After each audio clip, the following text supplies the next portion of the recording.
La première orientation, c'est de changer beaucoup plus en profondeur et rapidement notre démocratie, notre organisation, notre administration. Au fond, le sentiment de beaucoup de nos concitoyens, c'est comme ça que je l'ai entendu, c'est de dire « vous nous avez demandé des changements à nous, vous avez très peu changé.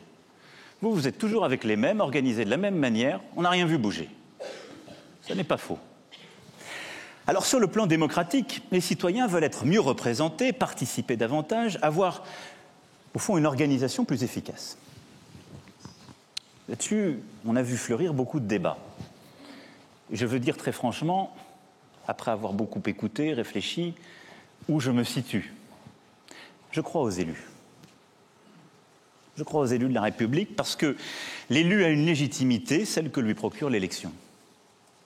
Si on se met à dire, quand il s'agit des décisions de la cité, l'avis d'un citoyen est aussi importante que celle du maire, elle l'est en tant que citoyen, mais le maire est allé à l'élection, il a obtenu une légitimité.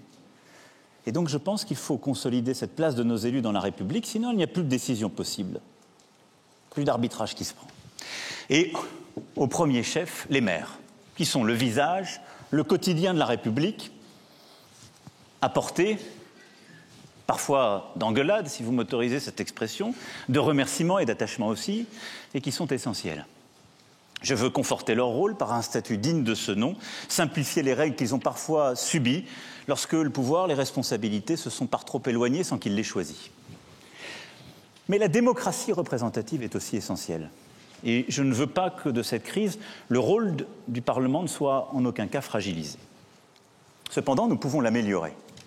Nous pouvons le rendre plus représentatif, avec une part significative de proportionnel pour que toutes les familles politiques soient représentées, toutes les sensibilités, en limitant aussi le nombre de mandats dans le temps. Nous pouvons le rendre plus efficace, et je fais confiance aux assemblées pour renforcer leur contrôle, indispensable, pour avoir aussi des procédures plus rapides, plus adaptées aux contraintes actuelles et aux attentes de nos concitoyens.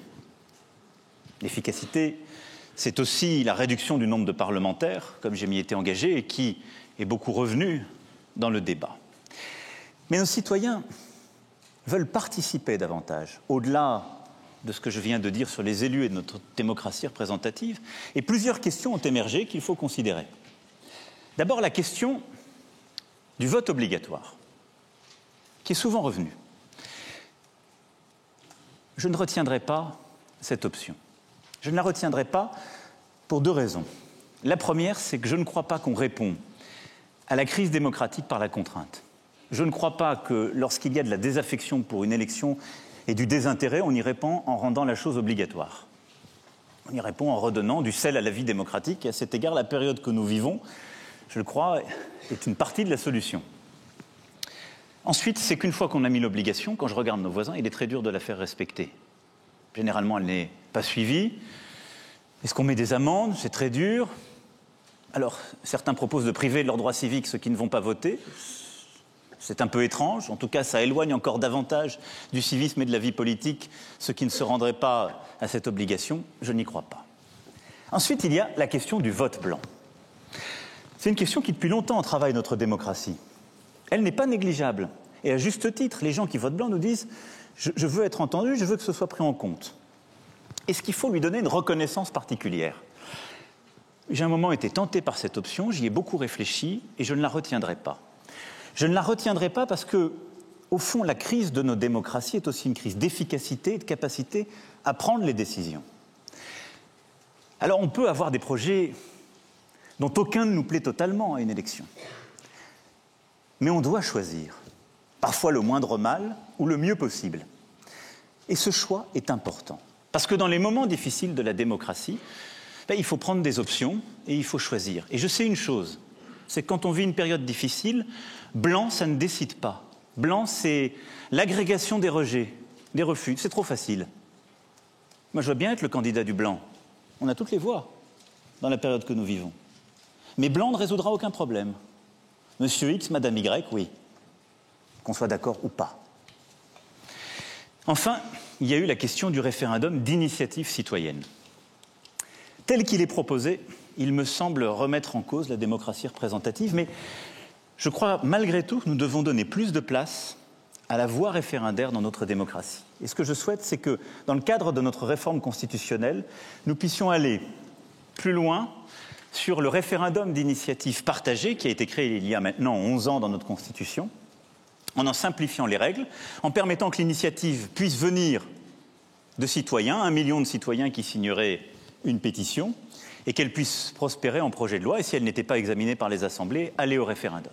Je crois que c'est une bonne voie qui respecte la démocratie représentative, mais qui permet à 1 million de citoyens qui se rassemblent de pousser le Parlement à discuter d'un texte ou bien d'aller au référendum. Je souhaite ensuite qu'au niveau local, on puisse renforcer le droit de pétition. Au niveau local, en définissant une forme de droit d'interpellation des élus.